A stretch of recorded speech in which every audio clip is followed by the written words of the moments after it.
Recording in progress.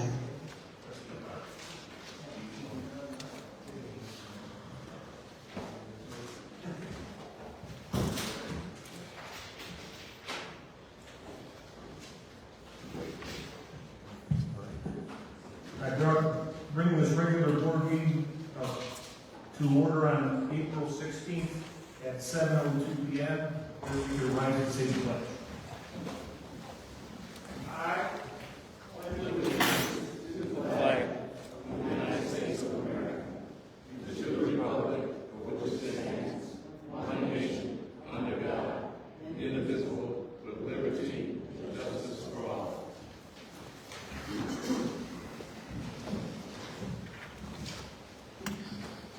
For a question, call the roll.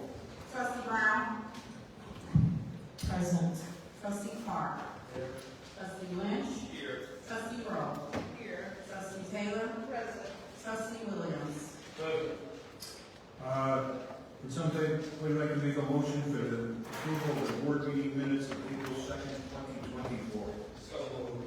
Trustee Lynch, Trustee Clark. Any questions? For a question, call the roll. Trustee Brown. Yeah, I'd like to approve it with a couple of corrections though.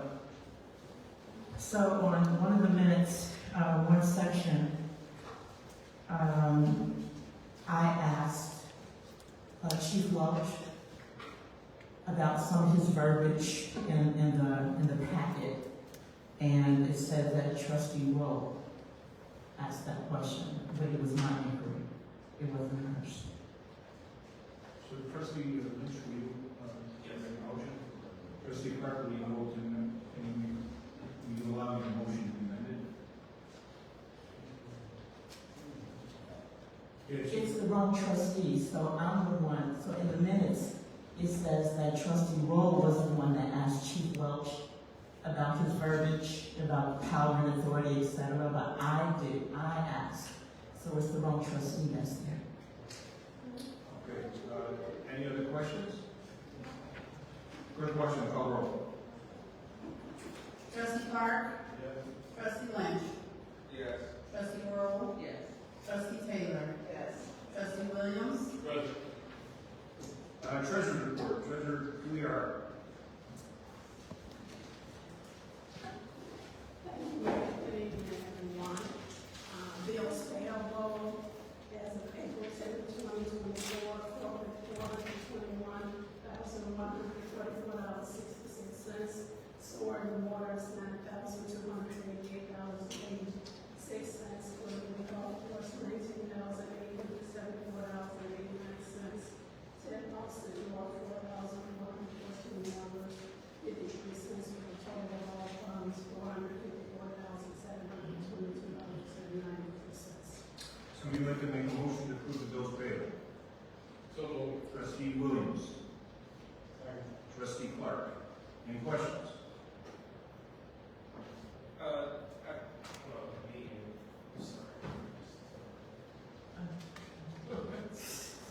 I'm going to make the motion for the $500 check for Dion's Cafe to $1,000 as opposed to $500 for the Cinco de Mayo event. Who made the motion on that? Trustee Williams, you want to? Yes. Trustee Clark? So that will be changed to $1,000. Any other questions? I have a question. What is that motion? We're talking about bills payable. What is that? There's a check in bills payable for $500 to Dion's Cafe for the purchase of food for the village partners and restaurants to Cinco de Mayo event. And so when You want to increase that amount? increase that amount. You have to approve the bills payable at that, and then you can for the next, you could cut another check, but you would have to then change the amount, because that check would be a $500 check in the bills payable. So there is a $500 it would just be But you want to additional increase it. 500. Well, that's what I'm saying, so that would change the bottom line for your, total bills payable. So, Why don't we just do it under new business? cause you have to make another check.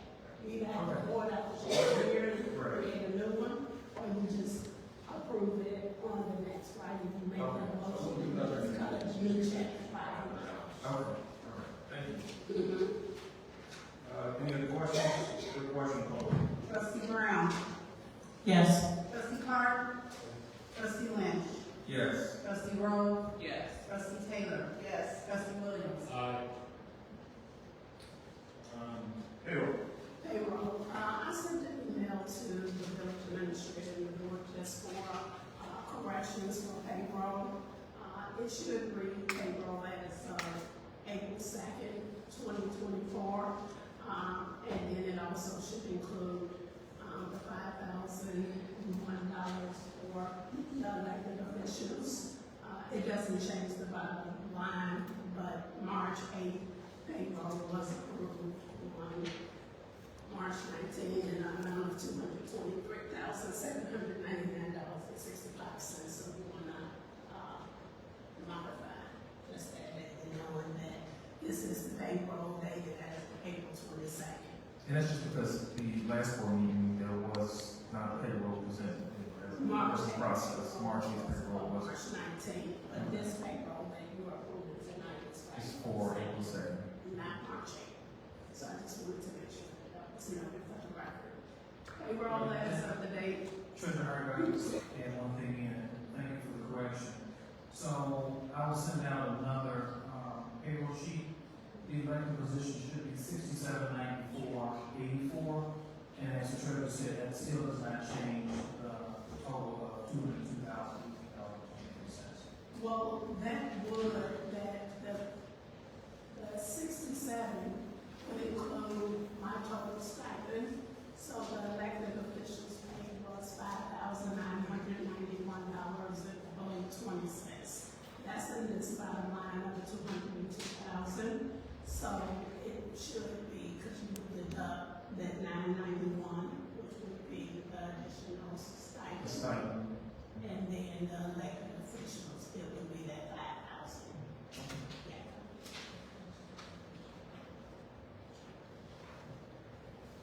Payroll as of the date of April 2nd, corporate is $151,658.55. Sewer and water, $18,711.43. Payroll call, $8,361.94. Glenwood Golf Course, $14,219.42. Vendors checks, $2,623. Overtime, $7,127.67. Of that amount, reimbursable is $687.24. Sewer and water, $762.97. Public Works, overtime, $410.83. Economic development stipend is $461.52. That finance stipend of $991. And then that's the total payroll of $202,018.90. Somebody like to make a motion to approve the payroll?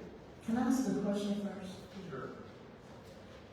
Okay, Treasurer Hart, so you said it was 5,000 elected officials, and then the village administrator said it was 6794.84, and you said that if you take out your stipend of 991, I'm clarifying, would that equal 5,000? If you took out your stipend of 991 from 6794.84, you said that equals 5,000? If you look at your payroll summary, just in the packet on the list, Yeah, it actually gives you a breakdown I saw that. of each one of the department heads. So it had in there, Elected officials was blank. and elected officials is that. Right. So if you go back in and you look at your total payroll of your 202,000, if you go and you look at that, then when you calculate that in, because when it's initially put in there, it's put in there as, once the taxes is out. So that is why, so the total as a appointed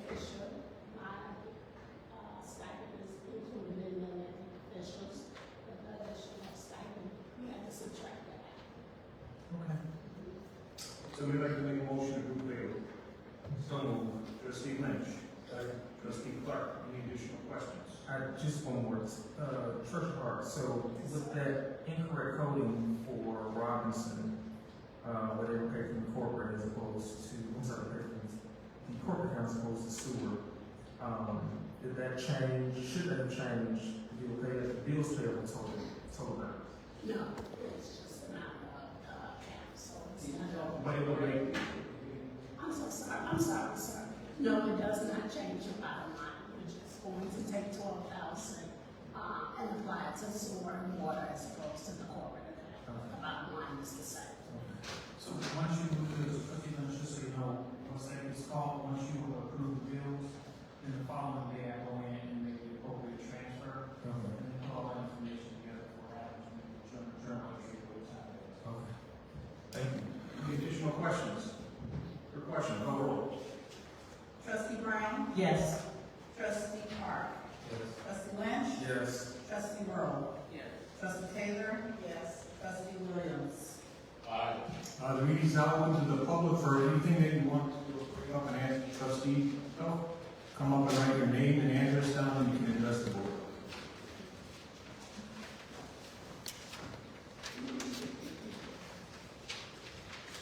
Good evening. Good evening. When the clock on the screen wasn't full.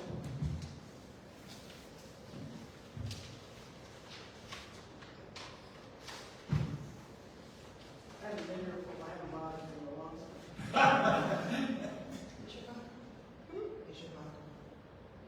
Is it agreement? Yeah, Okay. testing.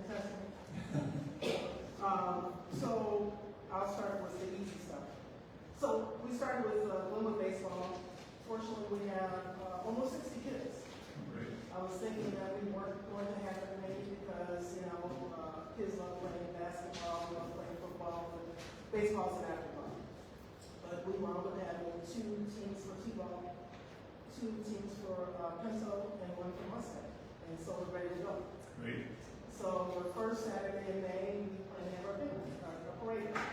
And as usual, we were asked the privilege to accompany us in a parade from a spot designated, so the kids like to walk too far, maybe from Calvary Church, over to the park, and invite everybody to come by and see the kids play.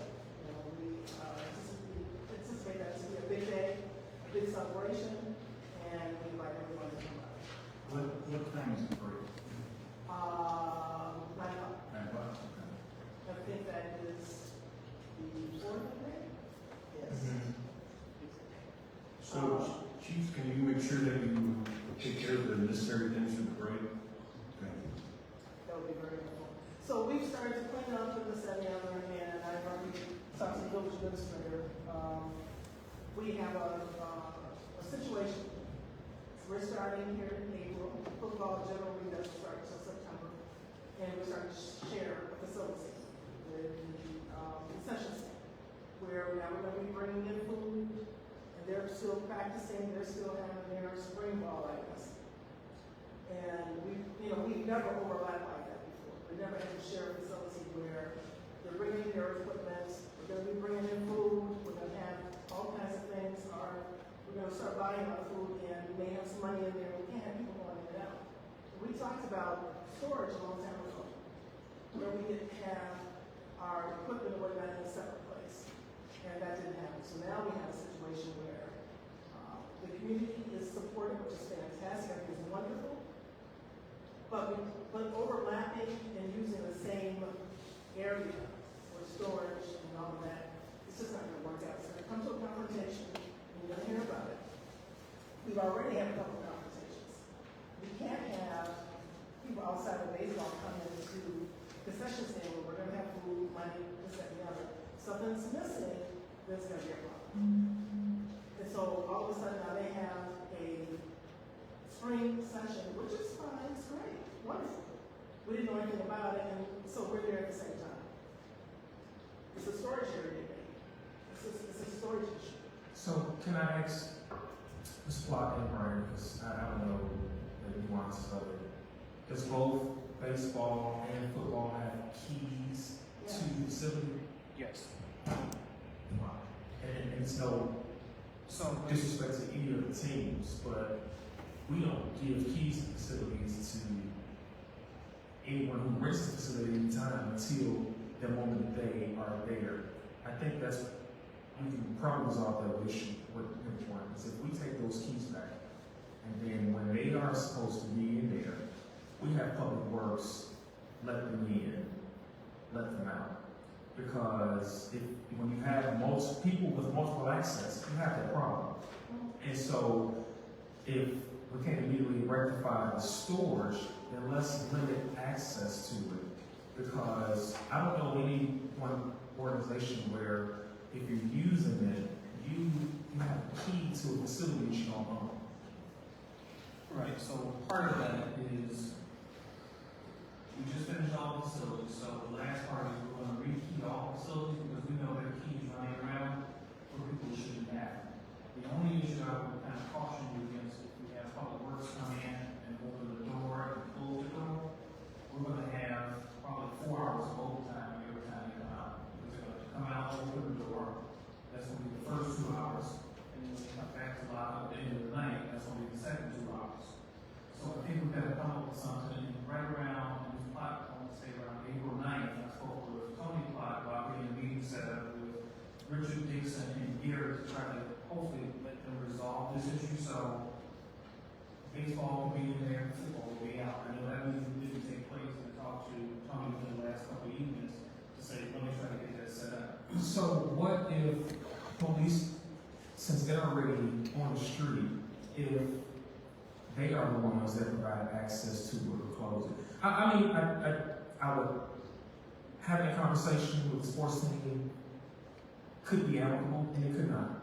But because the individuals who you are bringing to the table now doesn't necessarily mean it'll be the same individuals 2 or 3 years from now. And that cohesiveness might not exist, and then we're back to square one. So I think that the problem is, as Ms. Plott put it, is having so many people with so many hands in the pot. Let's just eliminate these hands in the pot and control the access, entry and access to that, and eliminate at least that portion of it. Right, I think, and correct me if I'm wrong, I think that's part of it. I think part of it is football is continuing their season, and you all need to be in there. So it's becoming a spatial issue. So even if we have control of the keys, we now have both teams that need to have that same space.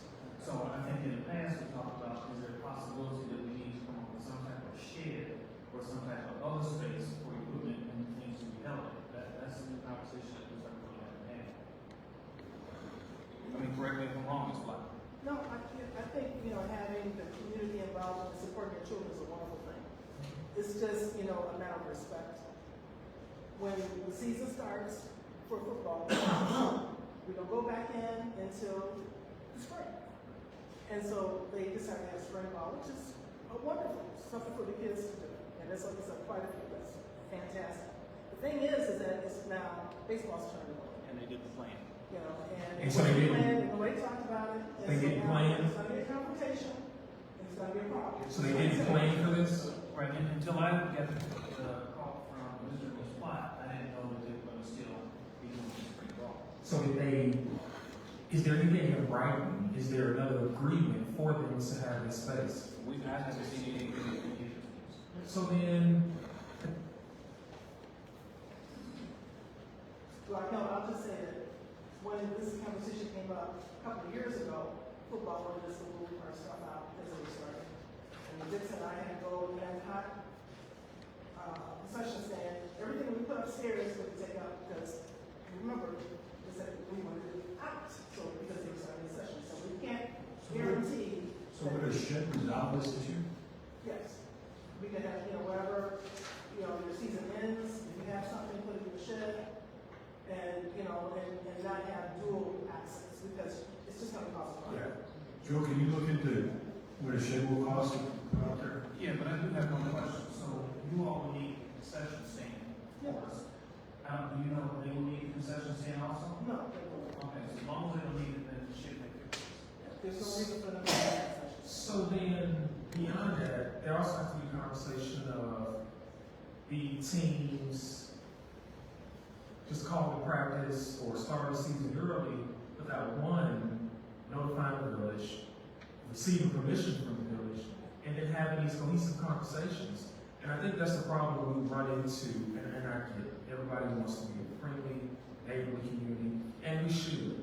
But because we have just been operating for so long as a mulberry, if you will, it's gotten us to this point, and it's got to be some strict boundaries. I mean, if you're going to start a season without permission, without communication, without any type of agreement in place, how do you do that? How have we gotten to that point that they can just do that? That's problematic. Right, I agree. But one thing to consider, and not to create an extra set for football or baseball. Just like when a person comes to rent a facility, they go to the police station to get the key. That would be a possible option. Is it an inconvenience for baseball and football to go and get the key off? Yes. But then that would leave that possible overlap. And that's what has to happen. If it's I mean, because I don't know any other facility where if a non-employee has 24 unlimited access to property like that. I don't understand. And I get the convenience. I understand it's probably just been that way for a while, but obviously it's not effective. And whether they get to keep the police department or public works opens or closes it, and I think that also, because I know this past the problem is also the position, the condition in which the property is being left, and one person is blaming this person, and nobody's taking, it's just. But I think that if you have a dedicated staff person that's there to engage prior to anybody coming, and then a dedicated staff person that's going to close the door to be able to make those determinations of who's responsible for what, then it eliminates a lot of unnecessary, like I said, confusion or combativeness that doesn't have to happen. But when it's free for all, this is what happens. Yeah, we've come to a situation in this time where we're going to be closing late. I saw the police over there the other day. This is just this aside. We're going to need more police presence because with a lot of different towns coming in and parking and the one time they came over, they were doing that.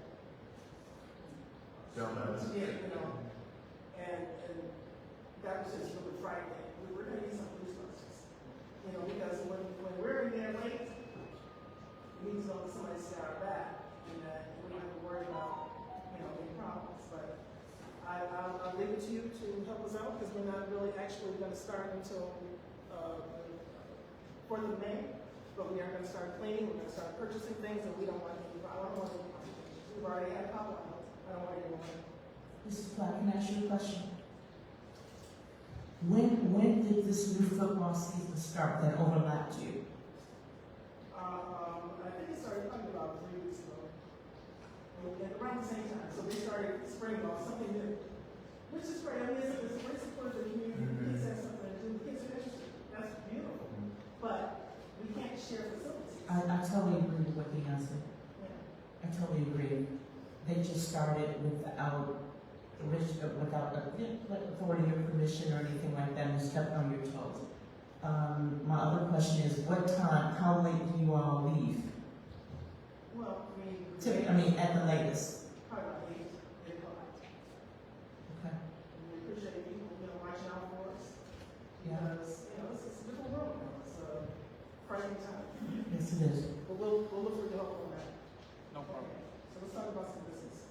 So the finance committee meeting was canceled last month because we were told that there weren't any changes, nothing to report. I find that very hard to do. This is the end of the fiscal year of 23-24. So the audit for 21-22, I don't know where we are with that. For 22-23, 22-24. We're far from saying, oh, well, we're good. I don't know if we've hired anybody, we're considering right now our financial staff. And the last time I looked at the budget, we had a surplus of maybe $12,000. And the way that you guys have been spending money is as if you know something that maybe we don't know.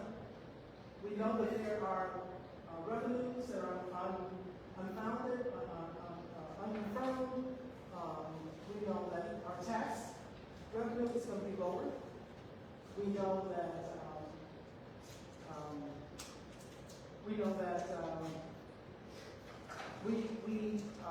all the different things that new employees are going to have to pay additional expenses, and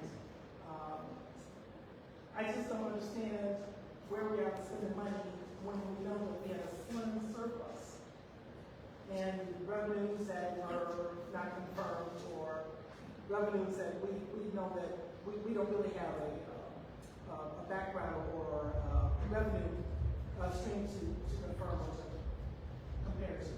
So I'm concerned, very, very concerned.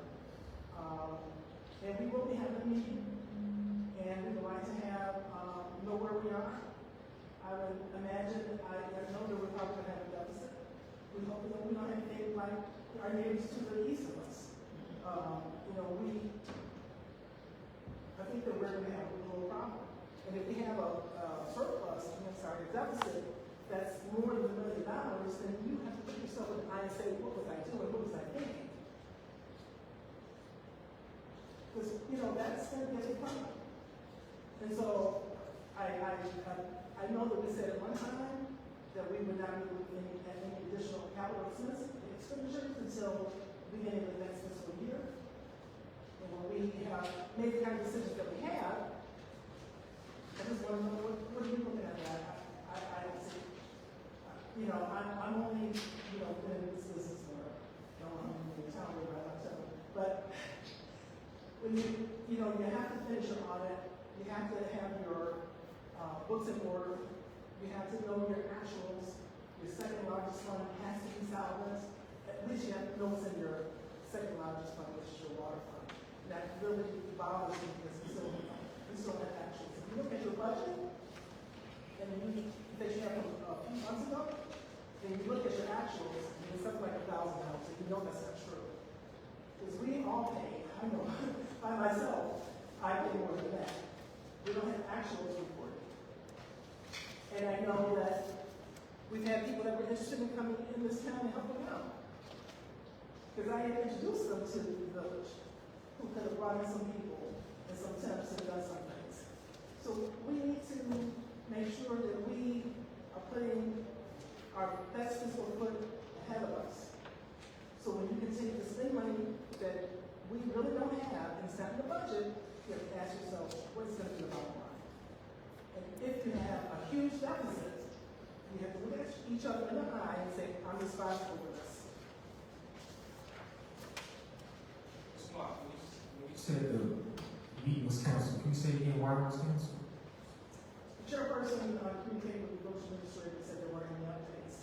I find it very hard to believe, because the meeting before that, it was said that we would have a status of where we are fiscally, where are we with hiring new staff, where are we with just our procedures and processes. And some of the discussions that we had last time were a little trouble, such as a positive pay and things of that sort. Are we using our resources correctly? Why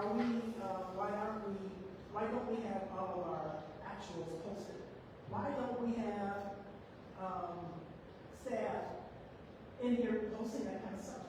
Why don't we have temporary people coming in? And you can't tell me that you can't get an AP person a temp for more than $20 an hour.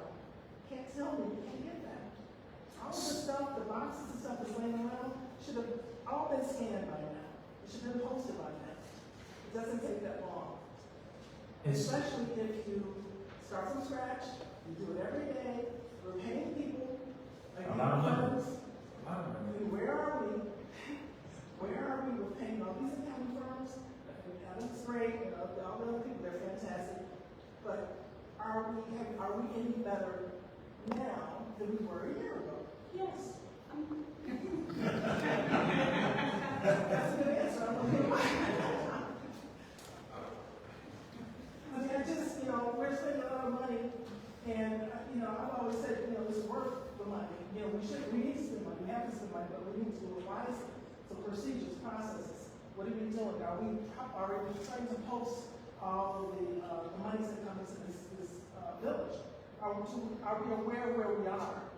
And where are the people that are supposed to be doing the work? We can't continue to hire, it's great, but we can't continue to hire a person that works outside of this village, part-time, and at a good rate. I'm sure at this point, he's going to be, full-time. We're going to have to pay pension for a while. What are we getting? Where are we? Adam, are you able to give any updates to any issues? I'm still working on fiscal year 2022 audit, prep. I have, gotten all the revenues in to date, so up until February 28th, March 31st, I think, all the revenues are in. So expenditures are in, Ashton does the expenditures, which does the checks. So, yeah, we can get you, year-to-date preliminary, April 30th numbers that you say that. And Melinda, just so you know, we did have two people that were gonna come here tonight to hire for the finance director and the person under there, and they decided to take another job at higher wage. That's what the closed session was for us to meet and after this time. Ms. Parker, the Finance Committee looked at any of the fire department with the new structure and the reorganization structure. So I was watching remotely when we were talking about Mary in person, and when we started talking about the construction of that was last year around this time. And I don't know where we are. I imagine by this time we're probably way over budget because there's no movement. We are. So that's another part that impacts the budget. If we don't put a budget was for something like this, and now we're over budget by God knows how much, then that's going to impact our bottom line. So then that means we're going to have more of a deficit. No, that money's coming out of the TIF. Not coming out of our general fund. So whenever we have a deficit year after year, then you have to go into your general fund. How long can you continue going in your general fund to it's depleted? So I know the fiscal year, you want to have a surplus. When you continue to have deficits, how many years can you continue to do that, run a deficit? Doesn't mean we don't have money in the bank. It means that you're taking money out of your general fund to support your year. And so we can't continue to do that because then, how long is that going to continue? So even though, they say you run a deficit, you have money in the bank. Yeah, it does. And if it's substantial, $1 million, I hope that it's not. If we hear that number or higher, it's going to be a problem. Can't afford to take $1 million out of the general fund. That's no plan. So we will be calling another meeting. I look forward to hearing where we are. I hope that I hope I'm dead wrong. But we definitely have to take. If we put these committees in place, let us do our job. Things have to come before the committees. Whenever you have something that you want us to consider, let us let you know what we think. And then you make your decision. If you go contrary to what we recommend, then that's fine, but at least we have all the information. But, the people that are on the committee are busy, smart, they're talented.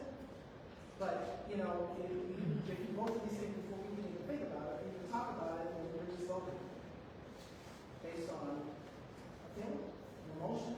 That's how we do business. So I look forward to the next meeting. I hope I'm dead wrong.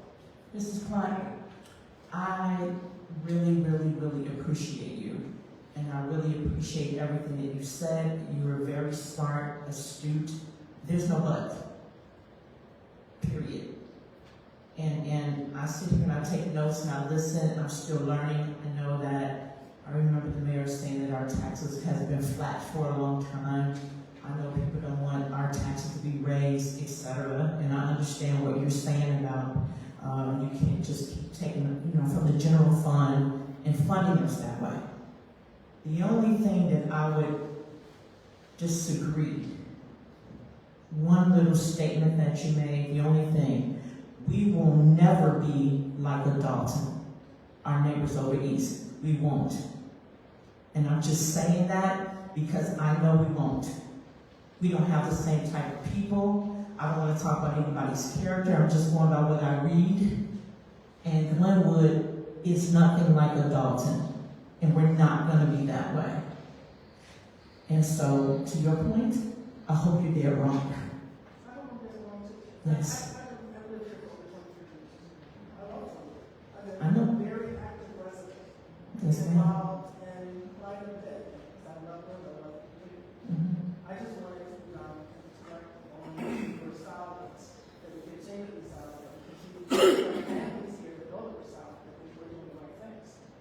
We've been seeing some businesses come in, which is fantastic, but we have to make sure we're handling our money, because, they can get out of hand very quickly, especially when we're so far behind. Yes, and I can respect that, absolutely.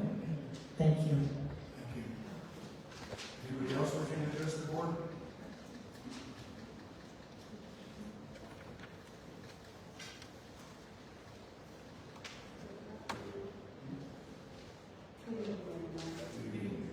My name is Constance Lee, and I live at 835 East 192nd Street. First thing I'd like to say is thank you. It's on. I see you guys out painting the stripes and things which I was concerned about. I appreciate that. But there are a couple more things that are going on.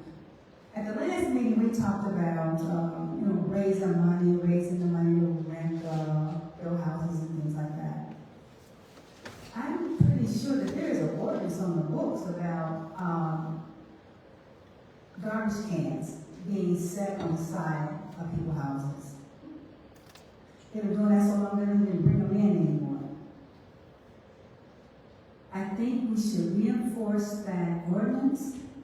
I think there should be some penalties on that when people do not pull those garbage cans in, because that garbage flies up and down the street. So we need to really take care of that and really enforce that. And number 3 is that we have several houses, I'm going to say quite a few, but we do have several houses that are unoccupied. And the weeds are popping up everywhere. And weeds fly. They don't care where they go or what lawn they land on. I don't care how often you cut and feed and weed. You're still going to get those weeds if you're next to a vacant house, that those weeds are not being cared for or gotten rid of. Because I live across the street from one of those vacant houses, and looks like their grass is just full of yellow, no green at all. So I would like to see the village begin to really, take care of that. And I know people have a difficult job. I know everybody's busy. I know there's a lot to be done. But just because there's a lot to be done, it should not preclude us from doing nothing. Now, I'm retired, so I have the option. I can drive around now I don't want to be nobody's spy, but I drive around the area and I see, I just don't talk about it all the time. I'm tired of complaining about it, but I don't know what else to do other than bring it back to the village, because we do want our community to remain beautiful. People drive through here, and when Homewood comes through and picks up the garbage, if it flies out of their truck, they don't care. I see it all the time. I'm always picking up garbage because it's flying out of their truck. So if they come to our community and we're paying them to pick up our garbage, and yet they feel no compassion for us and how we keep our community, then that is what we're going to get. And I think that as a board, something needs to be done. or, I'll be back for something else, so don't worry, but I will be back because I'm keeping an eye. Because I think it's very important that we keep an eye on the community because the community is ours. It's our home, it's our block, it's our neighborhood, and it's going to be up to us who live here to keep it that way, regardless of what else is going on. That's all I have to say. Thank you.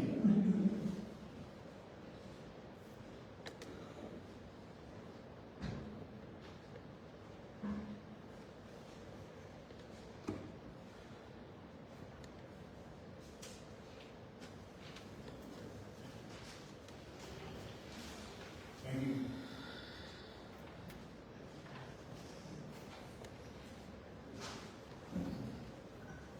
Yeah, Hills Heard Minerva.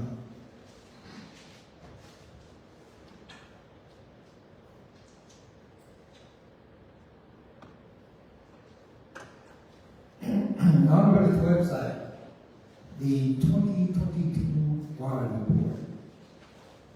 It's kind of troubling because as you look at it, there's some concerns.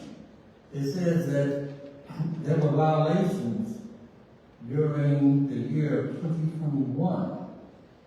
And I'm going to be brief in explaining this, but the start date was 10/1/2021, the end date was 2022. The violation is we failed to test our drinking water for the contaminants and periods indicated.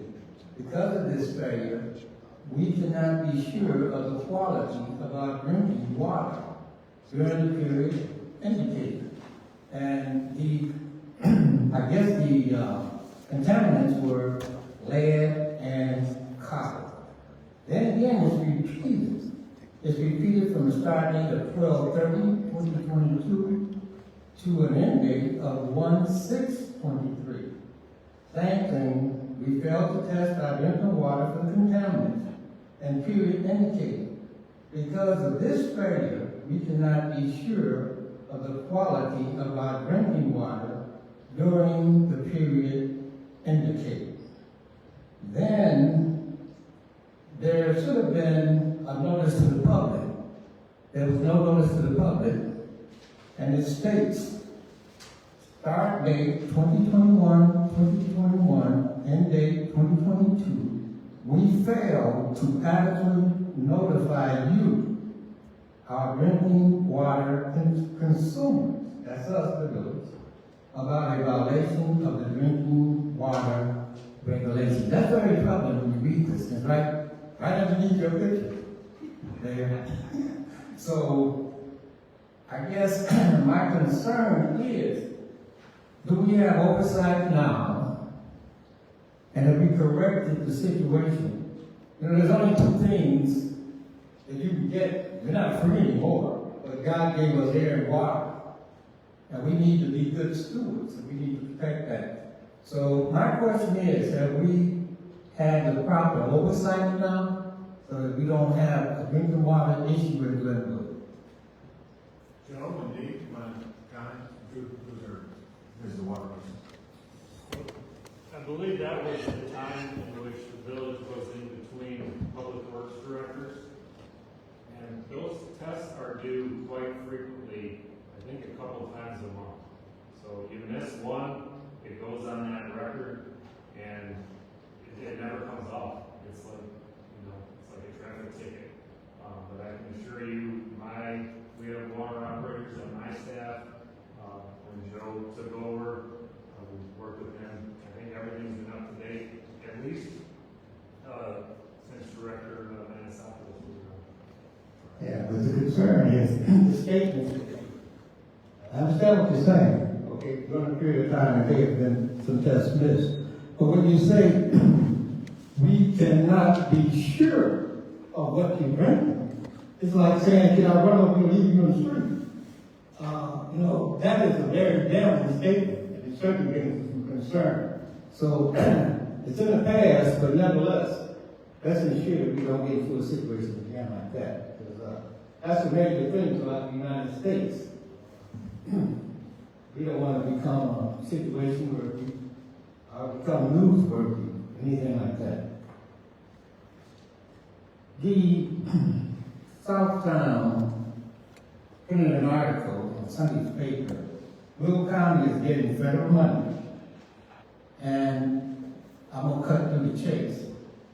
What it amounts to is that they want to accelerate the routes or the no routes for trucking. So they're getting a federal grant. And with everything increasing, warehouses increasing, trucking distribution centers increasing, their 4 villages are working together in Will County to outline a trucking route where trucks can be rerouted away from the residents, basically what we've been talking about. So Mayor, you might want to bring that to the attention of the South Suburban mayors and presidents. Yeah, because if they got federal money out there, et cetera, then there's a concern.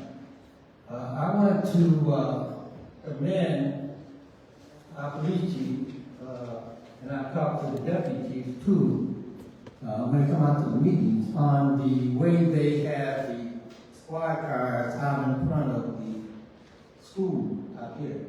And they turn on the lights. And that's a major deterrent. And so I think that's a wonderful thing. Because what it does, we have a lot of people coming in and out of Indiana who are not familiar with Glenwood, but when they see the lights, they slow down. And it's for the safety of the kids too. Because Glenwood, Lansing Road traffic can be a monster when they close the expressway. If there's an accident on 8094, then Glenwood, Lansing Road, Glenwood Drive is heavily used. But there's another issue that has come up with the selling of St. John's Church, the Islamic group that bought it. But they fenced off their parking lot completely. And fencing off their parking lot, that means that the tenants of the apartment buildings can no longer park over there, but also was being used by District 167 students who are going to Hickory Bend School. And with that fenced off, then what we have now, we have a major backup on College Road. When the kids get out of school, the parents come to pick up their kids from school. So it's a concern because College Road only has 1 lane. So with the 1 lane of traffic, you get a 18-wheeler coming down and you have problems. Because the area going north is being occupied by people picking up their children.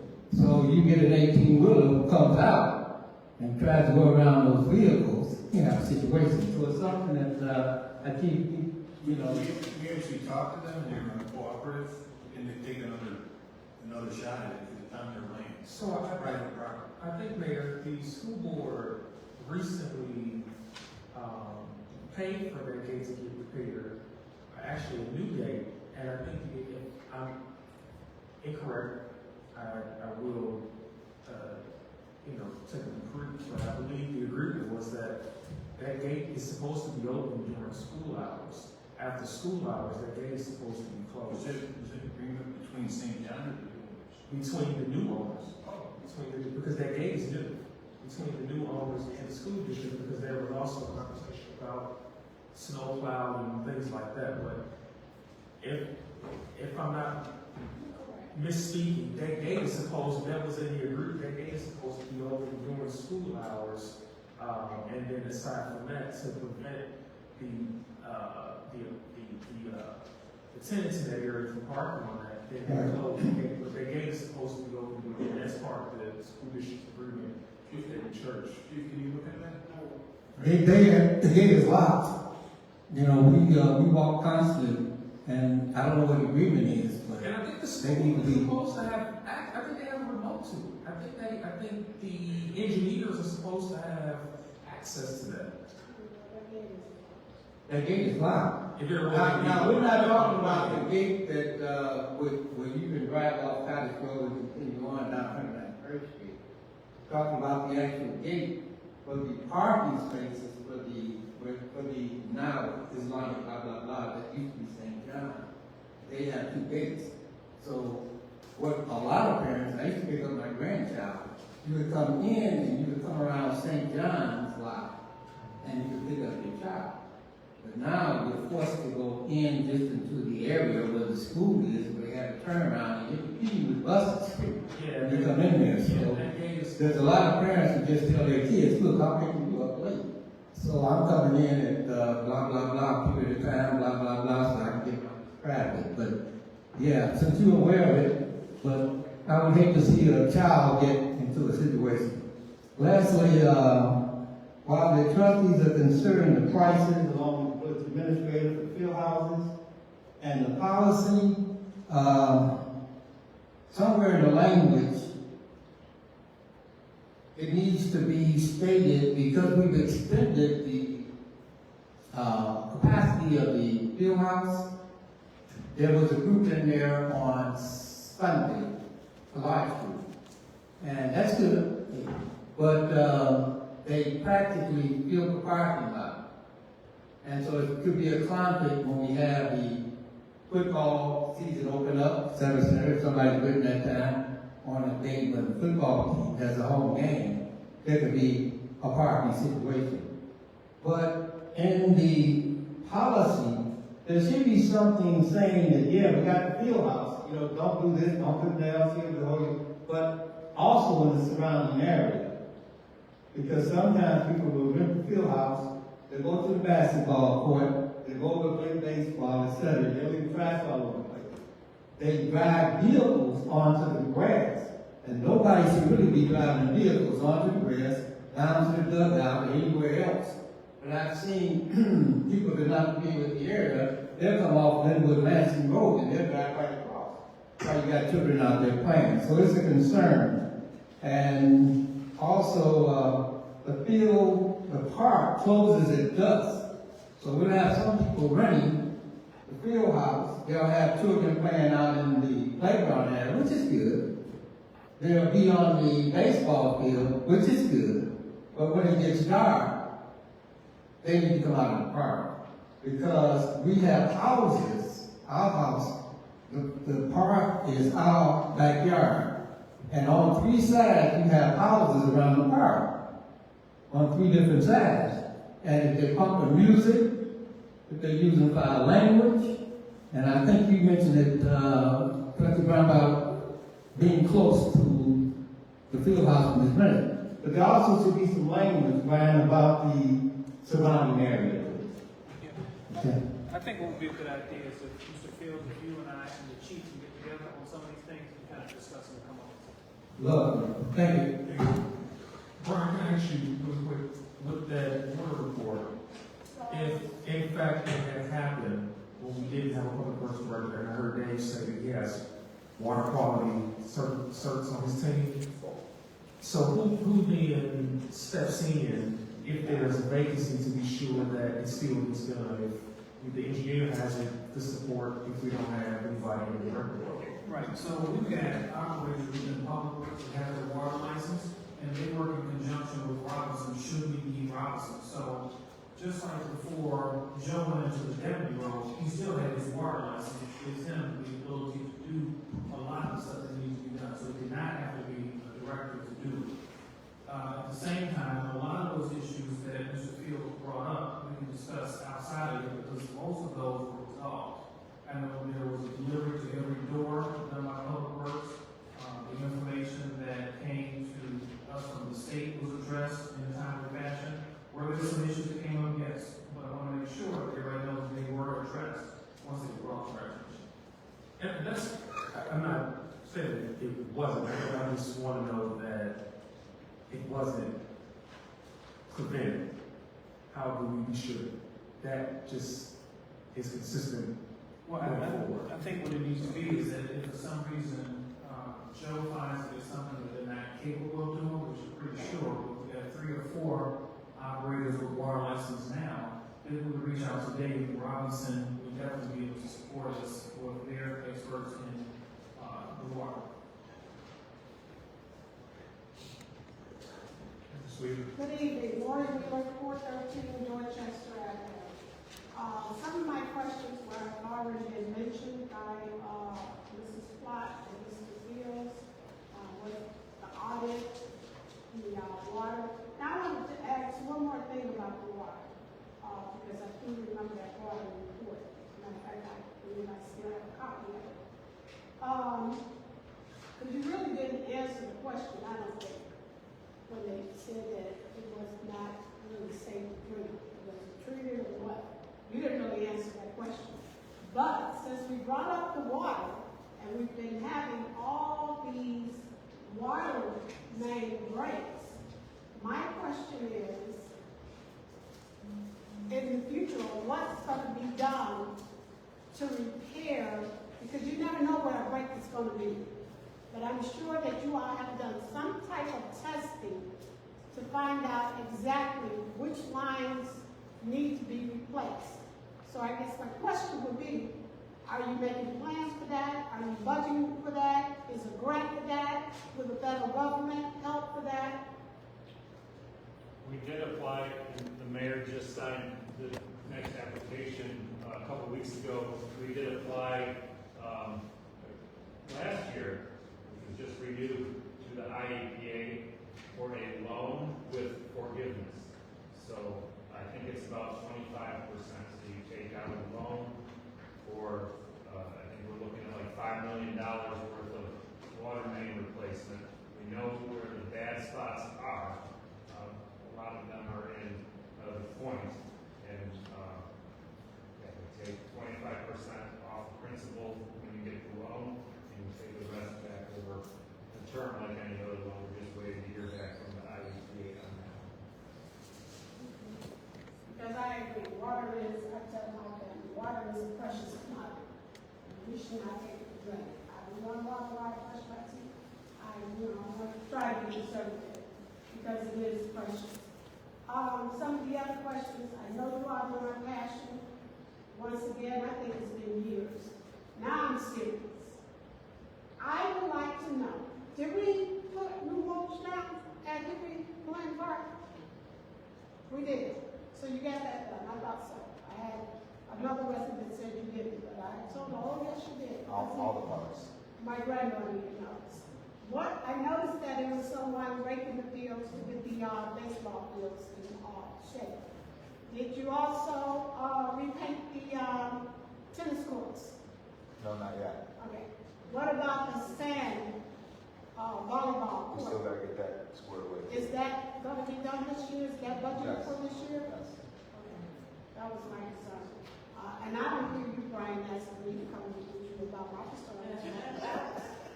I don't, some of my concerns also, because you are trustees and you all can call up some of these representatives, state representatives or senators, whatever we need, because once again, I am asking the village to look in to the forest preserve. I did see them out there surveying. I don't know, and I asked, I said, well, are you making plans to give us a walking way into the forest preserve, going to that biking trail? Because like I had said before, it should be, especially if not at the Glenwood Lansing Dante entrance, where there was a little entrance, but they don't take care of it, they don't weed it out, they have not paved it out. There should be one there, but at least for sure, at Glenwood, Wood Lansing Road, and Cottage Road, there should be some type of pavement to come across the road to be able to go on to that biking trail. Seriously, they really should. So those are my main concerns, and I am willing to meet with anyone who's willing to talk about some of those concerns. Like I said, parks are my passion. I don't know if you all are budgeted because we're supposed to redo this one. That's across the street from Callahan, I believe. Yeah, we just got another $1,350,000 grant money that we were looking at using some of that for all parks. That hasn't come to the board. We just got notification. And I am definitely, concerned. I want us to be budget, financially responsible, so whatever is in our budgets. But I don't know if we do set aside things like that, because that's something that we have to set aside for budgeting or maintenance things like our parks and our baseball fields or whatever. We, have that in our planning when we're doing our budget. Yeah, I was able to procure that from the state. Well, and I just want to make a suggestion, but it might not be affordable right now, but maybe a parks director, someone that's in charge, could help alleviate any confusion with the overlapping of schedules for the activities of the teams that's there. But once again, if you decide, I know you mentioned beautification committee, but if you have or get a parks committee, once again, I'm available. Thank you. I think you would be a great I think so too. beautification. Seriously, just to give you a couple updates, in the last meeting, Al Kimball was here from Tony Pepper's office. I brought up the same information about the Forest Reserve again to him, so he said he would look into that. Right. And I'm sure the mayor will probably get to this, but after tonight's meeting, we will be leaving, going to Springfield tonight to meet with several legislators for the entire day. So Mayor, I'm going to bring that up here. Hey, good evening. I'd like to ask you, the board, to extend the date of the sticker is due to May 31st. Since it will late coming out, a resolution will be the effective way to make sure you don't penalize the residents. My main reason for coming tonight is, at the last meeting, you approved a joint agreement between the Village of Linwood and the Plaza of Linwood LLC. So President Gardner, I'd like you to help me to understand why. Why would the village agree to work with this group when they owe $353,853.93 in taxes that are now delinquent? They didn't pay their second installment last year, they have not paid their first installment of this year. So for us to partner with people that owe the village of Linwood right now $45,527.42. They owe $200,899 to the office of TIP. Why would the village of Linwood want to partner with people that haven't paid their taxes for a year? Why have we allowed them to not complete the building? The building's an eyesore, it's been boarded up for over 2 years. They haven't pulled one permit, they haven't submitted one plan, they haven't done any demolition, they haven't hammered one nail. But yet we want to partner with them on a lawsuit. So I'm not sure what information that the board has on this lawsuit, but if you're interested in pursuing some information, which is always good, I will give you the case number. It's 2021CH02567. So you can look up the case for yourself. The next court date, as a matter of fact, is May 2nd. In a couple of weeks at the Daily Center, room 2308. So I would suggest that you end the partnership. If you put $200,000 at the older village of Linwood and do business with companies that are reputable. Thank you. Anybody else wishing to address the board? Yes, sir. Murdoch, how are you? I'm blessed by the best, and I trust that you are as well, Mayor. At any rate, Murdoch is my name. I'm a resident here. Come Mother's Day to be 5 years. Needless to say, I don't know nowhere near as much as the other people that have been coming to these meetings over the last 5 years. However, I've been going to the homeowners association meetings for the last 5 years since I became a resident. So there's 2 a month, so there's 24 a year. And then there's 120 for the 5 years that I've been here. And I say that in all due respect that I've seen you there, I've seen the chief of police there, I've seen the chief of the fire department there, some of the lieutenants from the departments, and they came out to indicate to us exactly what's been happening in the community in terms of the crime rates, things of that sort, fire regulations and things of that sort. My question is that if you can come and the chiefs can come, how is it that none of the trustees ever show up? I mean, I don't know if it's a written matter that they must show up, but I would think that when you run for office of some kind, you make political campaigns, you make promises to the public and things of that nature, and you hope that and trust that the people will keep their campaign promises. Then not only that, if in fact that you don't, I'm not saying you specifically, but I'm just using you hypothetically. Let's say that you don't agree with what we all indicate we would like to have happen. But you agreed that you would stand for the people that voted for you. So if we voted for you, and we're saying to you, why don't you show up? Come and show your face. I so much respect this brother, Mr. Lynch, and now Ms. Brown, because they always speak up and ask him questions about something for whatever reason or another. They inquire to give us a better understanding about what's going on. And I would just like it if I just saw more input from the other trustees to let me know that they're really, really, truly taking an interest in where we live. Now, I don't know how many of them live in the village. I trust that they all do. But I do know that all the heads of the departments of the government don't live here.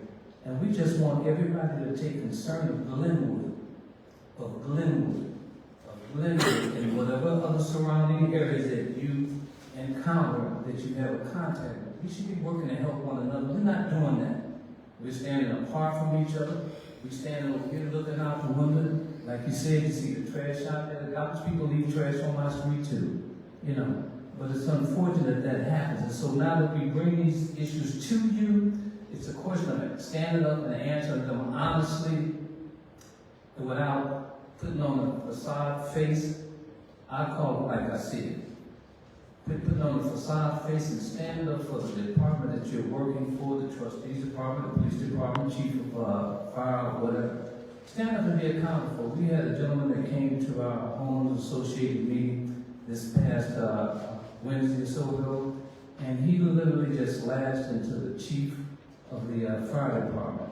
Whatever their conflicts are, it was there, it was brought out in the open. So what does that mean to me? It gave me an opportunity to see both sides of the fence, and not just look at one side from what I've been told. And now that I see a different side, I have a different perspective about what's going on again in my community, which I was not aware of.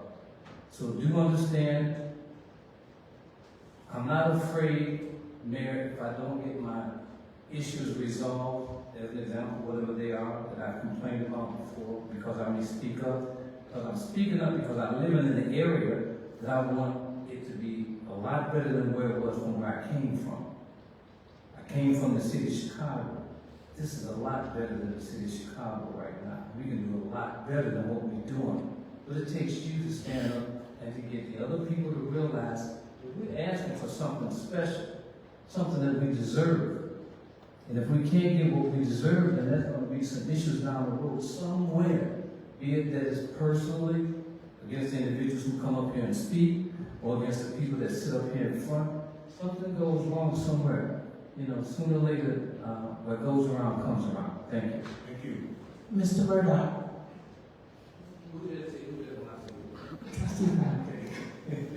I appreciate everything that you said. You've always been very candid, and I like that because I'm really candid too. Yes, ma'am. So I was going to come to your HOA, and I was told that it wasn't necessary for me to come this time. Okay. So I plan on being at the next one. Yes, ma'am. Unlike my fellow trustees to the left of me, I wasn't elected. I was appointed.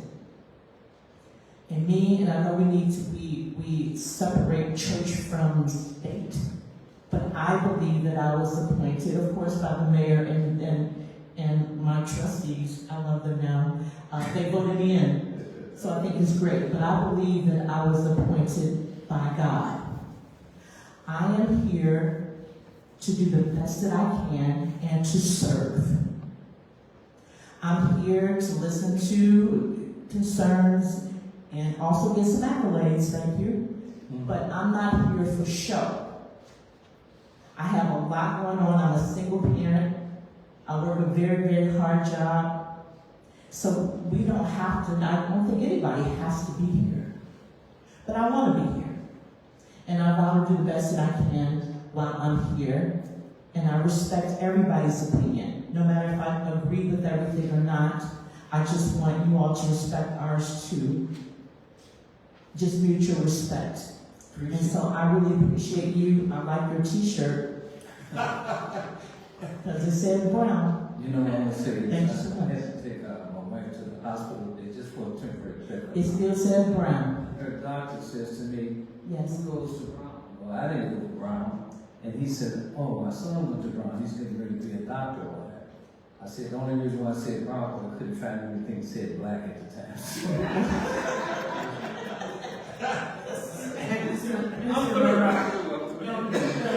Anybody else to address the board? I'm sorry, she was saying something. Oh, So I'd like to invite you on the other side of town because your meeting conflicts with my homeowners association. There are other people in this room that can verify that I have come to other meetings. So I think it's just your HOA meeting that kind of conflicts with my schedule. But I sit on 2 other boards as well as this one. And so it just happens to conflict. So your meeting is very hard for me to attend unless my meetings are canceled. You know, and I say to the people that say they can't make it to church, when I tell them how many hours God gives them out of the year, and they can't even take 3 hours to come to a Baptist church, to the Catholic church, about 35 minutes. And I'm just simply saying, you can find some time to make an adjustment somewhere. My heart will be open to you by far. Well, I appreciate that. I Yes, appreciate ma'am. that. And to anybody else that's up there. okay, anybody else wishing to address the board? Okay, moving on. Communications from the mayor's office. Unfortunately, Dave Blackman, who handed out the resumes at the last board meeting, is still in Springfield. So he's going to come to the next board meeting. It is lobby days down in Springfield. And, Brian and I are going down there. I'm going down there first thing in the morning. I don't know if Brian's going tonight or not, but it's very important to talk with all our legislators, to let them know what's going on in our town. And so it's a very good trip. So would somebody like to make a motion to table the appointments? Trustee Taylor.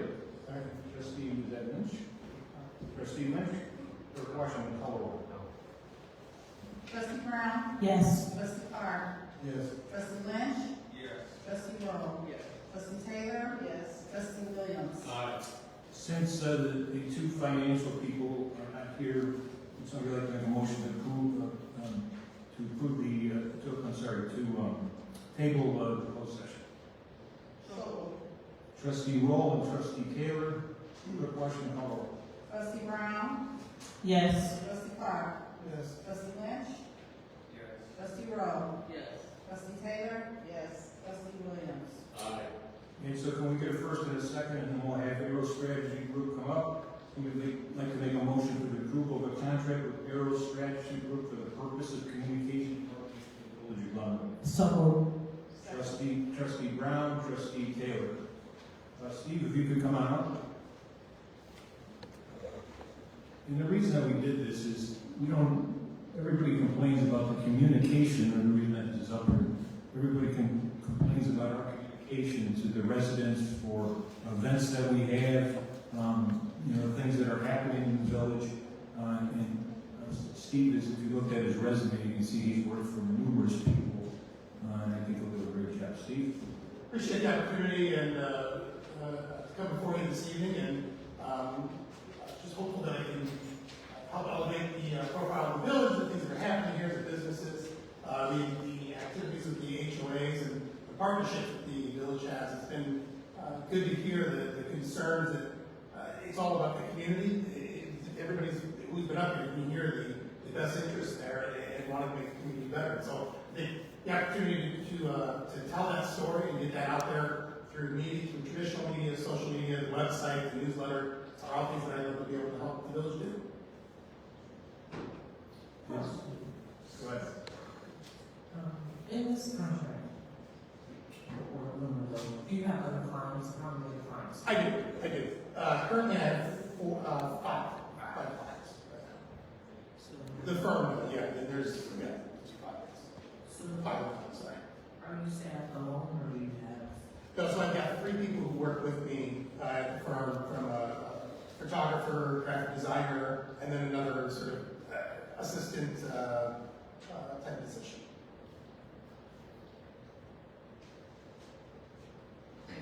Sure. Are there any questions? I know this is a passion of yours. It is, and I'm grateful that we're finally making some movement on it, but I guess my concerns, and Steve, I know you do fantastic work, but I guess I'm more concerned with the village setting its priorities in the direction we want to go for marketing, et cetera. Because the reality of it is the only tool that's used mainly for communication is Facebook, right? Our website is probably could be formatted a little bit better, but I mean, I'm just looking at the list of things that this service will provide really doesn't apply to just the Glenwood itself, right? So, because we're at a point where we need to create marketing outlets, right? To be more connected in community with the community.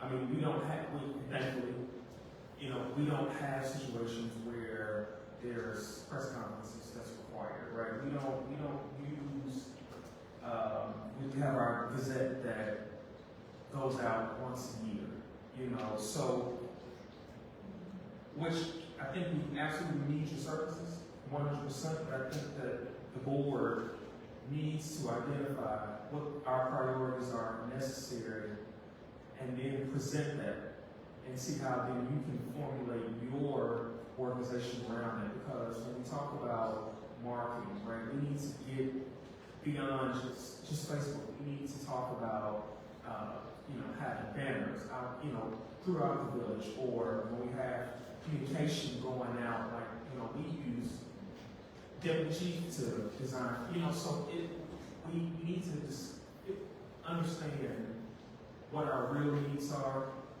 and then have a conversation in terms of how you can support that.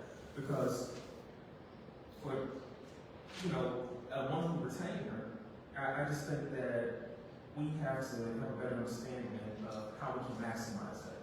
And I just don't think we've had those conversations enough to really entail that. It would just essentially just kind of be how we're maintaining now, just regular posts on Facebook and minutes updated to the website. And if that's what we're going to continue to do, obviously the purpose is engage in. I just think that we need to have boards have more intentional conversation about setting our priorities and being able to present that so that we're able to connect with you on the direction we want to move in. And part of what I think I've done, and I understand that it's sort of a first-time venture for the village in that sort of broad area. Part of what I've done with some other municipalities is meeting with each trustee, meeting with each department head, finding out what's maybe particularly important in your area may be different from this area, and what's important, and trying to emphasize those things, whether it's through traditional media, social media, newsletter, that kind of thing, and emphasizing those things. In terms of press conferences, God forbid, you never know when a situation may arise where there is that need for the crisis communications support. I'm just saying, I think the village, this is just my opinion, I don't know if my colleagues agree or not, but we just need a rebranding, right? And I think that's the start point where we probably have a conversation. Because and I'm only saying this because of what I'm looking at in terms of what that fee would include. Sure. I don't know if what our needs are really are inclusive of the package you present, is all I'm saying. Because I would hate to say, let's vote for this, and what's presented isn't really what the community needs. We probably need a completely different approach. If that's the only thing I'm saying. Absolutely, that's all I'm saying. Can I That's another question. Can you give us a synopsis of what the first 60 days look like? What's your strategy? What can you do for us? Sure. It's funny because I've already taken some notes, May 4th with the parade going on. I got that written down here. The issues with the water report, trying to clarify that for the public. I think it's clearer communication on just little things like that. But as I had mentioned in the proposal that I had sent over, ideally it's meeting with Brian, meeting with the mayor, meeting with each individual trustee, department heads, getting that information, and honestly, formulating the strategy around that, telling those stories. Was it 2 years ago, I think it was, that the village had reached out for some media support, getting TV stations to come out with the toy, the Santa, the fire trucks going through town and that kind of thing. Getting TV stations to come out for that, leveraging the relationships that I've got to be able to do that. Those are the kinds of things that you start to, by having those individual conversations, I think you start to pick up on those little things that you go, okay, Southtown might be interested in this, or Channel 5 might be interested in this. They've got this segment here, and I can talk to the producer here about maybe coming out and doing that. But beyond just the traditional media, I think finding ways to just communicate more effectively, more consistently. There was a survey, I think 2 years ago, a year and a half ago, that was done, where the residents were saying that we want more information, whether it's about village board meetings, whether it's about public safety, infrastructure. A lot of things that come up here at this microphone can be addressed, I think, just by having these conversations, finding the best way to get that information out there. So we currently use Facebook. Sure. So besides Facebook, can you tell us how would you communicate with the residents? Sure. What would be your tools that you use? Sure. I know there is the Gazette, as you were talking about. I'd like to discuss one of the ideas that I had was maybe for more regular communication, more either weekly or monthly communication about things that happen with the board. Almost taking it, you talk about the venues to be able to tell these stories. You can't rely on the Southtown or the Times or things like that. It's so much as you could in the past. Do you create your own more regular communication? I think it's the newsletter. It's again leveraging relationships to get stories on the air, in print, things like that. In addition to our own, the things we can control. Yes, there's the social media, but it's even beyond that, as I said, the newsletter, and possibly, whether it's weekly or monthly, trying to do something more regular, getting that out to us. So what tools would you those who get in front of our residents? Because we've already had the Gazette and Facebook. So what do you want to do different? Are you going to use resume or are you going to email them? How does this target our residents? Sure. One of the things that I think that I've noticed from the communication, and I can go back to that survey that was done like a year and a half ago.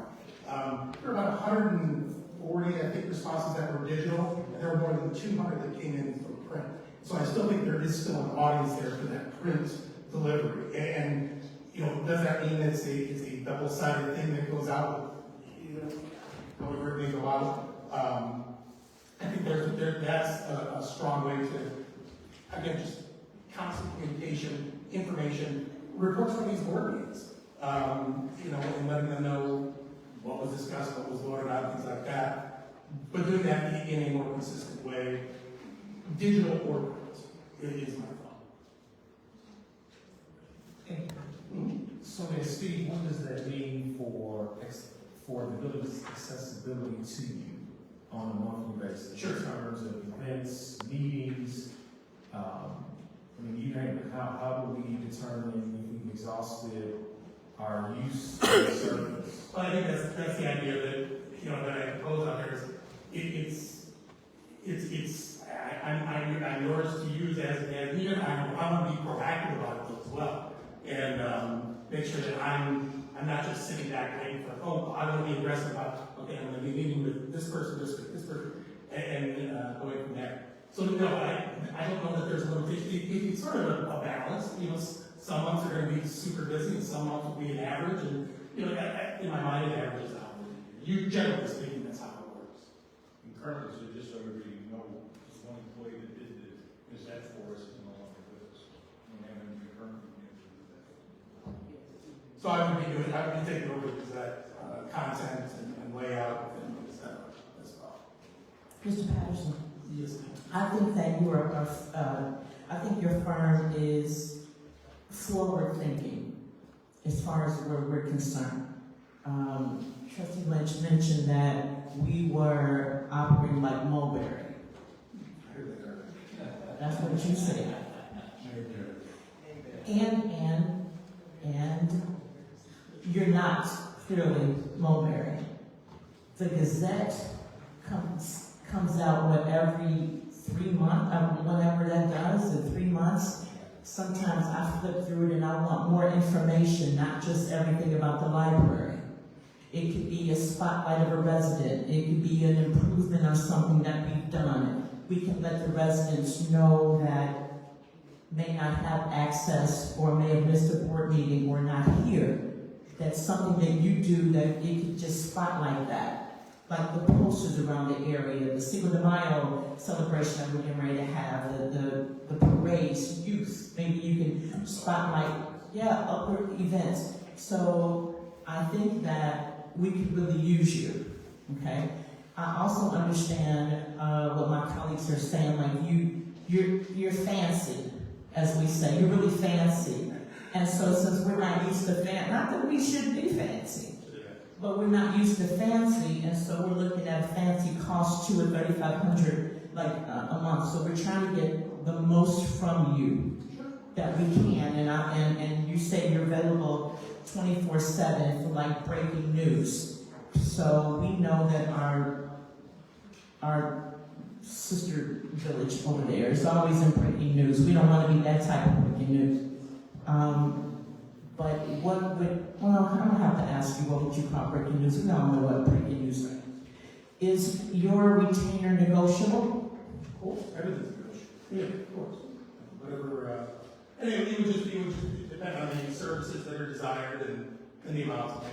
Yeah, but that was my proposal, was just to do these things and be available on an on-call basis. Let me tell you something. We need to me, a better newsletter that's more informative with a new face. We need someone to do our flyers all the time. We need someone not just to do a particular flyer, but also include the maybe background information, the history of something on that.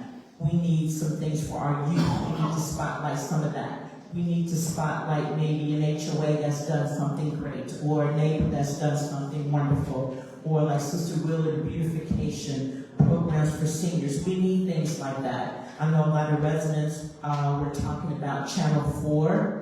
I know that's pretty outdated. There you go with Channel 4. Make a Channel 17, I don't care. Make another channel for us. We need that. Something that if the finance committee has done something wonderful, the economic, you see where I'm going with that. I think, because I'm a forward thinker, and I think we need to move a little bit forward in our marketing, in our graphics, in our effective communication, and some planning. That's what I think. I'm tired of being Mulberry. I'm going to start calling Mulberry now. Well, I think, we can build this thing together. As a reporter at the Chicago Sun-Times, part of my job was to, peel through whatever it might be and find that story, pull that out and make it interesting to a wider audience. And I mean, that's one example, but being able to talk to each one of you in each department, and I think being able to pluck that out and tell that story, and it's a good story. It's the positive things.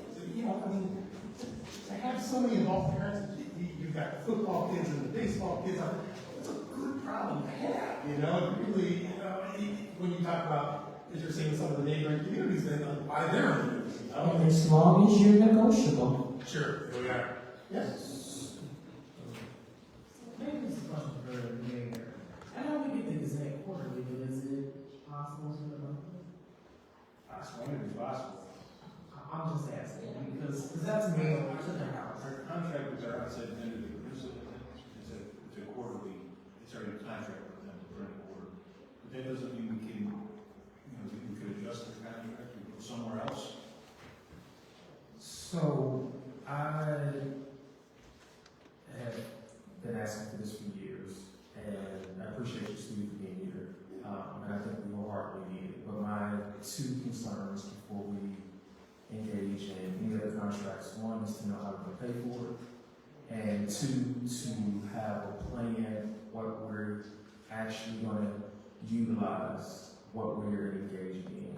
So I would like to motion table that to one, we know how we're gonna compensate this, and two, that everything Trustee Brown would like to see move forward, everything Trustee Williams, Trustee Rowe, Trustee Taylor, and Trustee Park. I think that between this board meeting and the next board meeting, it would make sense for us to counsel the direction we'd like to see, how the village would be branded, remarketed, and then present that to you. Because it could increase costs, it could decrease costs, it could be services that maybe you may or may not provide, I don't know. But I think that there's a large gap of where we are versus where we need to be. And I think that the board should have conversations on what that would look like before we engage in another contract. And that's why we need it 100%, but I think that I like to dot my I's and cross my T's, because right after this, we're about to spend some more money. And so, for me, that's just where I stand. So I think for that reason, I like to take it. And I would encourage the trustees to call around to some of the neighboring municipalities and find out what they, what their communications and marketing consultants charge them for their monthly retainers or for their salary employee in-house, and do that comparison. I did the research to make sure that, this isn't even solely about salary. It's just I'm just saying, please do that. What our priority, I know you heard that, that's not my question. It's just about understanding the priority before we get into it, as opposed to getting into it. Yeah, the direction. And then Absolutely, that's completely fair. So is that a motion to table? Well, hang on for a minute, before we do that. So I agree with you to a certain extent, because if we're gonna discuss what we need for marketing, here it is. We're not marketing, I mean, I'm a marketing major, but what perceived is what he can offer. What he's suggesting. Okay. What I'm suggesting is that we decide what direction the village wants to go and present that to the person we're engaging the business with, to understand that their services can tailor to our needs. But can't we do that? I mean, can't that happen anyway? I mean, he already, correct me if I'm wrong, you said that this retainer is negotiable. So would we enter into a contract and then try to negotiate? Listen, that's just my motion, that's just my opinion. If you guys, I only want to vote, and whatever direction you guys choose to go, that's just my opinion. I'm not saying no, I'm not saying we don't get it. I think we should go with the motion to table as long as it has been. I would just, next meeting, I would imagine we would have what we need, I would hope. Trustee, did you say that we have enough? Yeah, I think that you actually just doing a wash, because you're already paying for the marketing piece that you get, and in your budget, you have budgeted in there for it, so that amount does not exceed, you actually save on the back end, because now you don't have a personnel that's doing bits and pieces and bits and pieces. I know, that's completely fine, but these are questions that I think we should be asking and should have some answers to. So if it's fantastic, that's one or two problems solved. But that's just where I stand. Where the board decides to go is where the board decides to go. Our main concern is our main problem.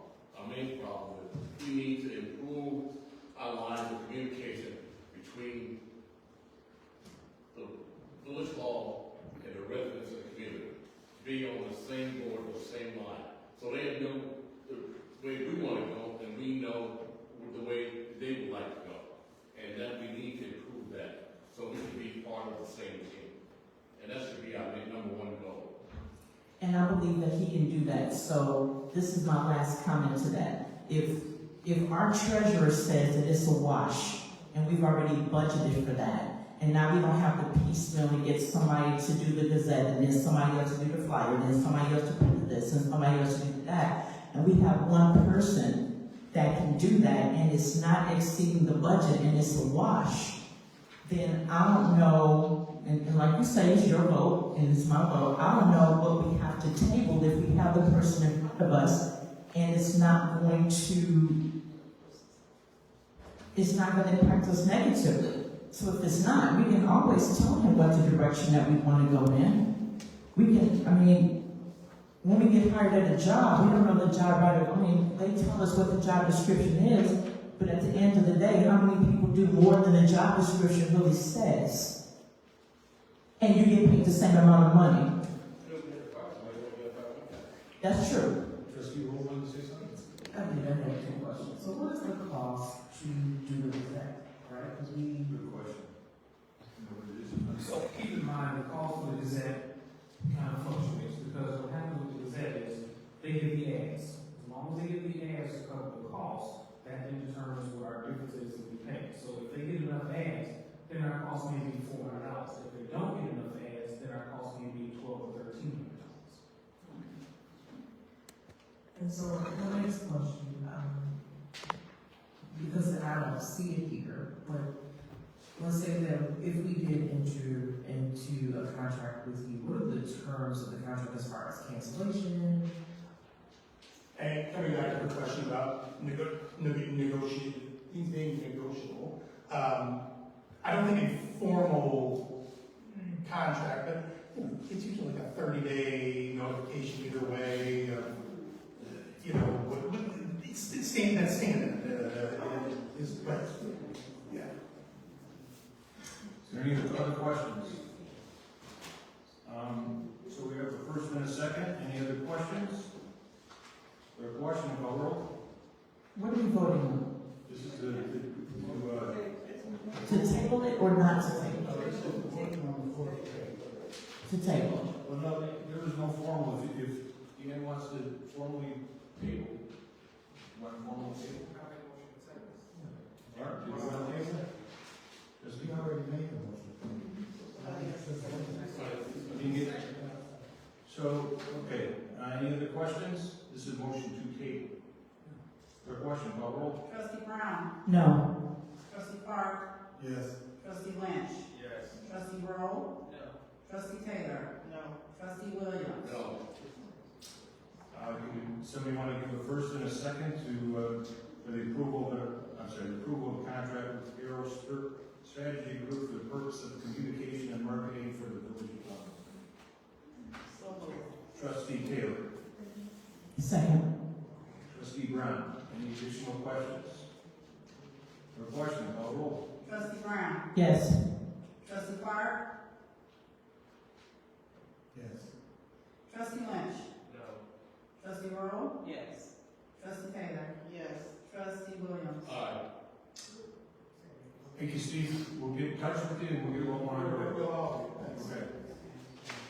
Expect your email box to explode. Ready. The Treasury report, Ted Donahue. Thank you, Mayor. Good evening, everyone. I don't have anything tonight, Okay. Village Administrator, Brian Mitchell. Good evening, Mayor, residents. A couple of things I want to kind of go through. One thing we talked about earlier tonight, coming back to money again, is the discussion on the 4th of July budget.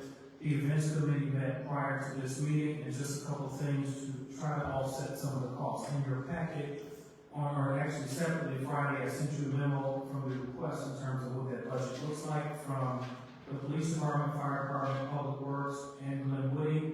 Also included was a miscellaneous amount. Keep in mind, before we get to the 4th of July in the evening, we also have the planning for the parade and cost of that. So that will be covered within that miscellaneous amount. Looking at some of the discussions that we had tonight, clearly this will be up to the full board, but these are the recommendations, and anybody from the committee, if I forget something, please feel free to join in. For the vendor, this year there will be a $50 vendor fee.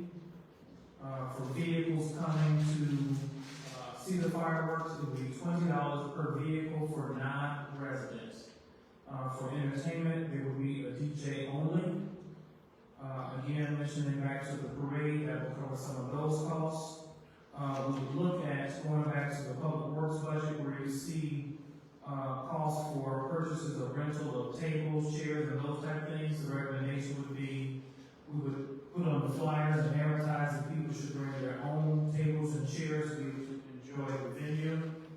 That would then reduce a lot of costs there. The reason that was put in from public works was that over the last couple of years, we had several complaints that the village should provide chairs, picnic tables, and things as such. Keep in mind, this is a weekend, a holiday weekend. We rent the facilities out. People that rent the facilities are counting on the tables and chairs to be there. So that's where that cost came from. But with the recommendation of saying people to bring their own tables and chairs, we'd be able to reduce that some within the budget. Looking at the amount from the police department, I'm sure we could probably reduce that some once we get some of the costs, definite costs. This was estimated by some of the work done by Chief Pettigord. I would think we could probably get these costs down, hopefully somewhere between $5,000 and about $8,000 off a recommended $40,000. Keep in mind, this is outside of the $20,000 firework contract that the board has approved as well. Some of these things that have come up are some of the reasons that some of the other communities have decided to move away from it. You look at the one-day event costing us somewhere now around $45,000 to $50,000. And then you've got to look at the value of that event and what you want to do. Clearly, we understand that the decision for the board was to have fireworks and to have the same thing we had last year. As you can see, we subtracted some things out. One way of generating some revenue. We can't guarantee how many cars will come, but with the vendor fee reduction of the entertainment down to just a DJ and then charging a vehicle, we would be able to recoup some of the cost. Of course, nowhere near all of it, but just something for discussion for the board to ask any questions that they may have at this particular time as it relates to the 4th of July. Any questions? Okay, the next, that's how we'll kind of move forward on that. Get Steve engaged right off. We're ready to kind of start talking about that. I want to also publicly thank everybody that made it out. Senator Durbin called us, or his office called us with very short notice that he wanted to come out and visit the Underground Railroad because he was in the south suburbs. So thank you to the mayor, the trustees, and those that came out to meet with Senator Durbin and to enjoy, again, the Underground Railroad Park. The next item I want to bring up is that you all have heard about Cinco de Mayo. You will start seeing the flyers coming out for May 4th at Dion's from 4 to 6 p.m. They're located at 337 East Glenwood Lansing Road, and hopefully people will be able to come out and to celebrate the heritage. As well, in conjunction with Commissioner Miller, there will be a bike ride that is going to take place in Jefferson Woods that will be advertised on the village website and social media for people to participate as well. That will be in conjunction with the village of Glenwood and the village of Glenwood. The last item I have up for consideration tonight, we have Adam Hoover, who will go through the presentation of which was information that was given to you back last Friday. Mr. Hoover, I ask that you come up and to present to the board as it relates to authorizing the renewal of the aggregation program for electric load. Thank you, Brian. I appreciate that. My name is Adam Hoover. I'm with NIMAC. You may recognize the name NIMAC. My last name Hoover. My father has been here presenting, but I'm kind of taking over for him, so you may recognize my father. So if you are unfamiliar with municipal aggregation is, I'll just give you a quick background. It started in about 2011 in the state of Illinois. The primary goal was that kind of with the purchase of bulk purchasing with residents, you could help them find a better electric supplier and with a better rate than ComEd. From 2011 to 2020, it was very easy for residents to find savings. We ran programs here and we were able to save residents money, which is the #1 primary goal. When you do municipal aggregation program, there's no change to your billing. You're still billed by ComEd, and there's no change to the delivery. You still call ComEd during outages. However, in about 2020, that changed. And the village of Glenwood and a couple of suppliers, it's actually MC Squared only, worked with to create a program and start a program that guaranteed that residents would have the same ComEd rate. So there is no change to the residence rate. Once again, no change to the billing, no change to delivery, and in turn, the village receives a civic contribution. We went out to market again, and by the way, that contract was extended for 3 years, and we extended that last year for another year, and we're here, and I'm recommending a 2-year extension of that program. I'll explain that in a second. First thing we always do is we go to the market and we try to see if we can find resident savings, and currently, commons rates are very competitive. They're some of the best in the nation, actually. We can talk about that later, but we cannot guarantee savings. We think we can get really, really close, but the number one thing we don't want to do is ever have your residents pay more than the common rate. And so that is why we are going back to a suggestion of extending the current program that guarantees the common rate for residents for 2 years. We don't think there's going to be a time where we don't see any future in the next year or two where we can meet the common rate. That's why we're recommending a 1-year program, but a 2-year. And this one will come with $15,000 civic contribution. So that's what we're here, we're recommending, and I just want to hear if there's any questions. That's the size you go to $15,000. Correct, yes. Anybody out there? The problem with why it's not higher is that there's only one supplier that does it. I cannot tell you how much I'm trying to get more suppliers to do it. Like the big Constellation, IMGs, it's a difficult program to run because you have to guarantee the price match of the common rate as it fluctuates. So there's a local Chicago-based company that's kind of excelled in it. We're trying to get a couple more involved because we think that will make it more competitive. But as of now, none of the big boys are joining in the price match guarantee. If I can give a little history of this, to some of the board members, Villages, I think, was one of the first 6 people to actually go with this program. And initially, our residents saved a lot of money from what ComEd was offering, because at that time, ComEd had some very restrictive contracts, something that was holding them back and really keeping them from competing with these kind of other rates we can get. So for the first several years, you saved a lot of money, and our residents saved a lot of money doing this. Now, of course, when a big organization gets tweaked, it takes a while to respond, and the rates are much more competitive. Yep. And there's no longer the large savings that there used to be, but still we do get the civic contribution. So for the residents that's opted out already, we received higher bills, and now understanding the program would be extended. What leeway, if any, would be provided for them to become a part of the program? So if you're saying someone opted out, can they opt in? Yeah. They will always have the option. Any resident can opt into the program or opt out of the program at any point. Personally, if a resident's on ComEd with a ComEd supply, there's no real purpose to opt in because you're going to still pay the same as the ComEd rate. So they could do that if they want. If they have their own supplier, they went somewhere else and they chose Constellation or chose ABC supplier and they're charging a ton, then maybe they should opt in. Or for anyone else that really hasn't done much with their electricity, you can opt in, but it's not going to save you any money in the long run. So you're saying by using we won't save you money? The residents, unfortunately, I want to be very clear, we try to save the residents money, so no more priority that we do. We can no longer guarantee savings for the residents, but by continuing this program, there will be a civic contribution to the village. And what's that number again? Well, how much is it? Yeah. $15,000 a year. Oh, you give us $15,000 a And you'll year? never write me a check, you'll never write our suppliers a check, so. Really? It's a nice program, that's what I'm doing. So, it doesn't pay equal? Yeah, but you guys don't write a cent. You guys have been doing this for 4 years now, consecutively with the same supplier. You've never written a check to MC Squared, you'll never write a check to us, ever. So, yeah. And each resident is optional. Yes, and each resident not not. something if they want to switch, they can. If they don't want to switch, they don't have to. And they right where they're at. Well, they have to opt out. But as just, the beauty of a renewal is if they're not going to include, it's much easier because residents don't have to go through that entire, there's not a letter to every single resident when you renew. So it's actually much easier than restarting the program. But yes, your resident can opt in or opt out.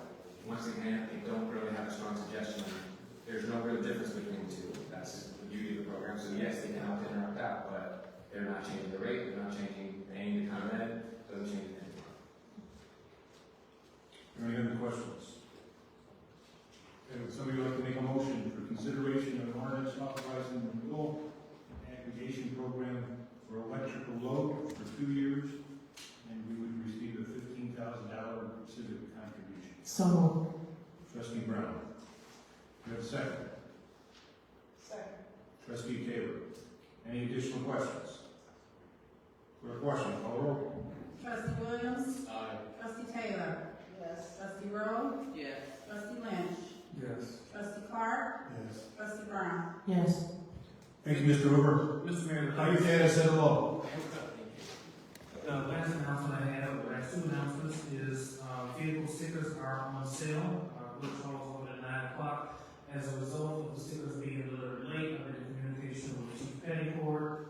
Residents will have until June 1st for the stickers to be displayed.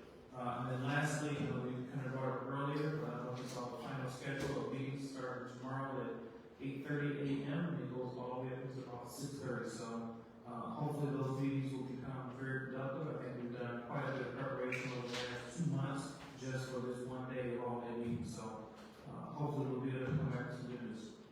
That concludes my report. Okay. Please, Chief Pettycourt. The Mayor, Board of Trustees, yes, after hearing Bill Administrator Mitchell's summary of the matter, I think he answered and hit on most of the points that I had to make.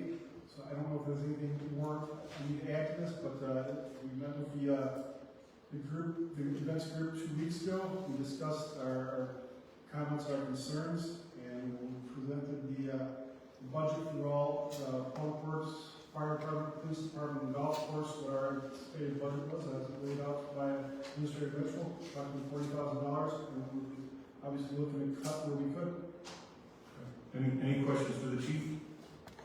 Do you feel comfortable with the security of this plan? Yes, I believe it's a good plan for the unknown, anticipating with what happened in our surrounding communities last year, knowing that some of them won't be having their events this year.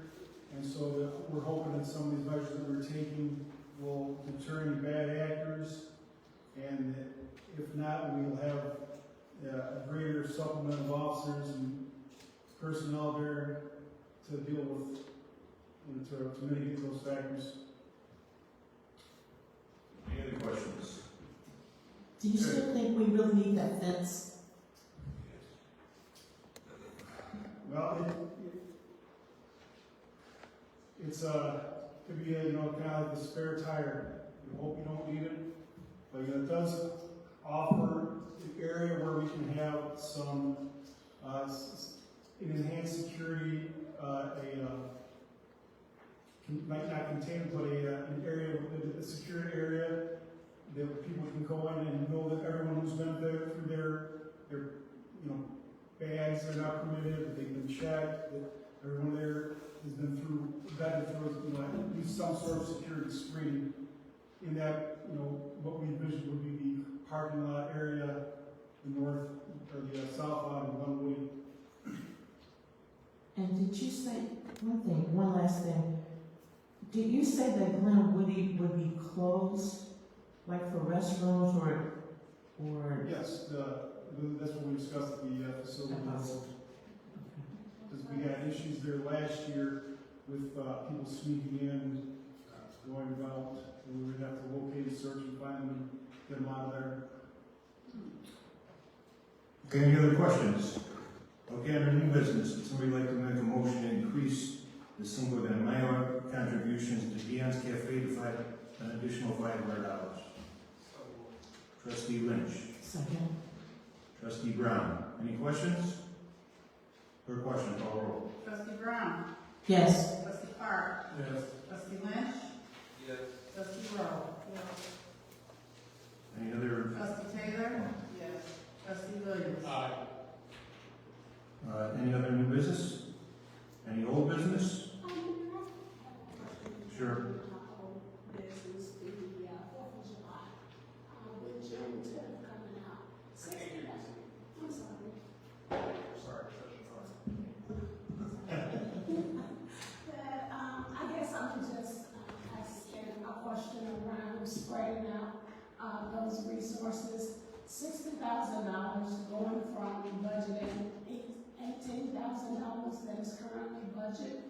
of July to go to $60,000, which could be, because you have a police budget estimated at $40,000, right? So, and then for the contract, that was like 20.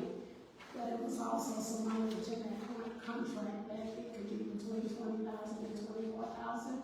I just think that that's a lot of money for fireworks.